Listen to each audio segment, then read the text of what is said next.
اللهم صل وسلم على عين العقل التي تدل من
astaghfirullah la ilaha illa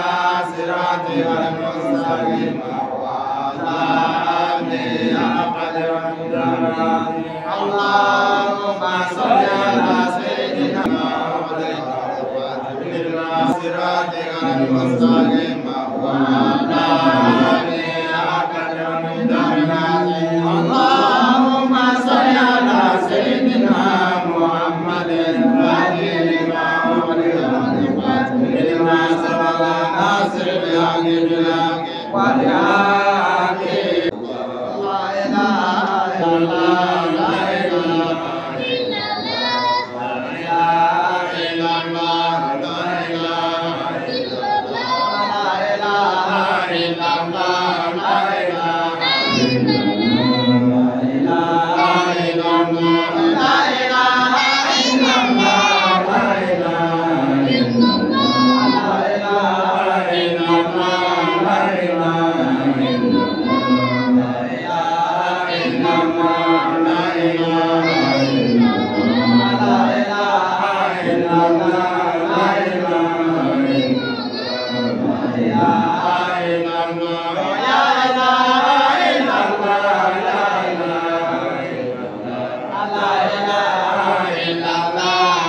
voilà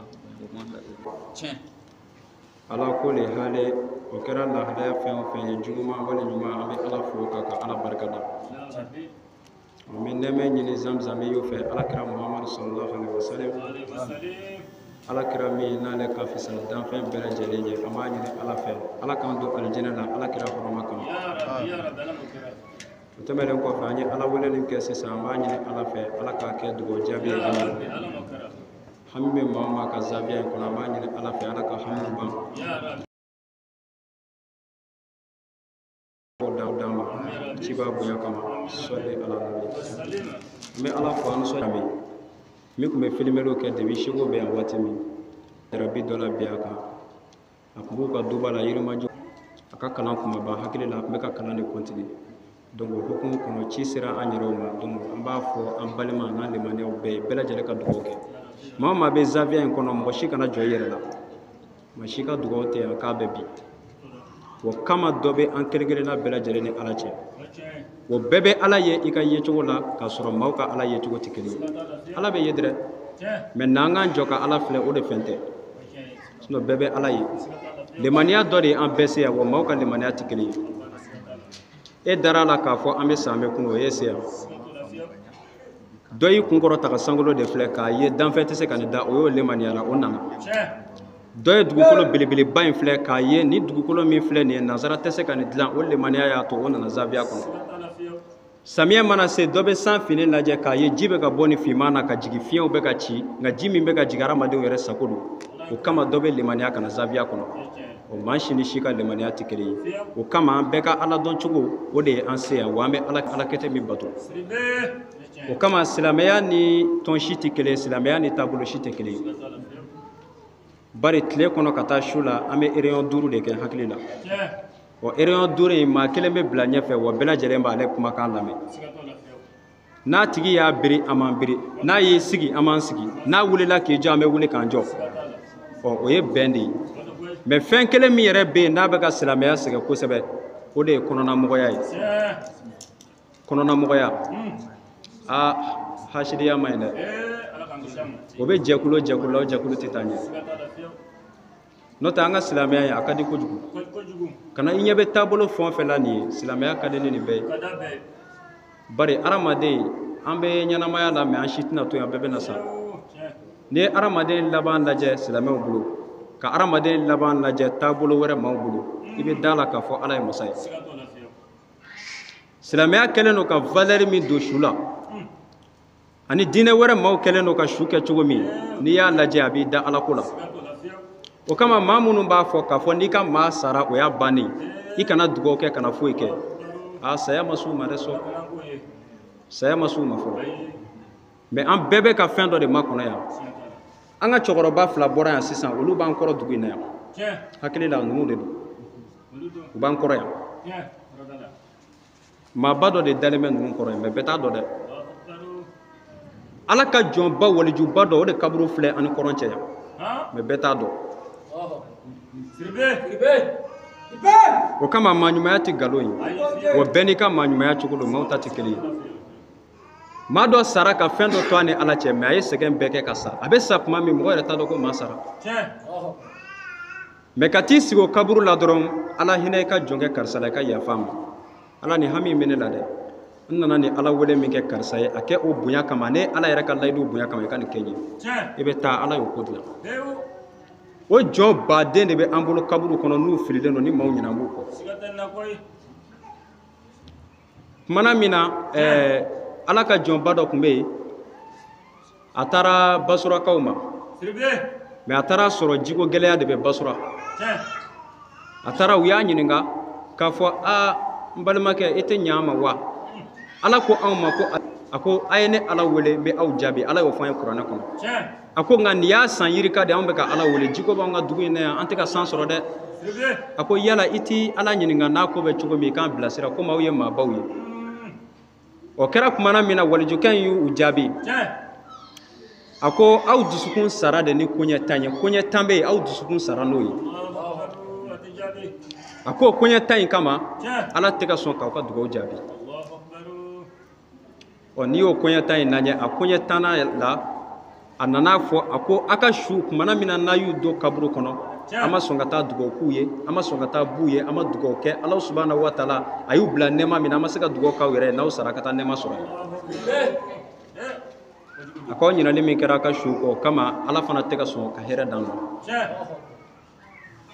o kama n y'o de fɔ an bɛ waati min na sisan technologie a ye kow nɔgɔya et puis ka kow teliya maa o maa n'i ma ko ninnu minɛ ni hakili ye telefɔni filɛ bolimafɛn ninnu filɛ n'i m'a fɛn o fɛn minɛ ni hakili ye a bɛ kɛ sababu ye k'i bila sira la i yɛrɛ ka laɲini tɛ min ye ni san dama in kɔnɔ waati dama in kɔnɔ accident min kɛra yan waati dɔw tɛmɛna i bɛ san 10 kɛ i t'a mɛn o ti dɔ wɛrɛ o ye Ala subhanahu wa taala ka layidu fana di bari Ala ko kumana min na n'a ɲinina a ka su dalen kɔ kaburu don na Ala ko n'i ye yɛlɛma nato an baden ninnu nana olu fana nana k'u nana bɔ yan u ye kibaruya mɛn a mɛnna o k'u y'a kanu bi kana wurudi ta Sheikh Amadu Banigo Amadu ka zawiya la zawiya in fɛn gansan tɛ o bari fɛn yirala Ala subhanahu wa taala fɛ k'a sɔrɔ an ma se yan an yɛrɛ nalen maa caman y'a seereya ka bɔ alimami ka dugu la mɔgɔ caman y'a seereya a k'u ye sugo dɔw kɛ u y'a ye karamɔgɔ dɔw bɛ olu ni tilebiyanfan cɛ mɔgɔ caman ye sugo in kɛ donc ko kɛlen kɔrɔ don ka bila donc an b'a ɲini Ala fɛ Ala wele fɛn o fɛn bɛ kɛ yan Ala k'a bɛɛ lajɛlen k'an ɲɛ baraji ye Ala k'o kɛ kira bonya kama Ala k'o k'an ka maa ɲuman bonya kama sɔli ala rasul an balimakɛ min ye dekun sɔrɔ n'o ye Siyaka Darame ye an b'a ɲini Ala fɛ Ala ka lafiya d'a ma Ala ka kɛnɛya di Ala k'an sago d'a ma ci b'a kanu kama sɔli ala rasul assalamu alaikum warahmatullahi wabarakatuh amin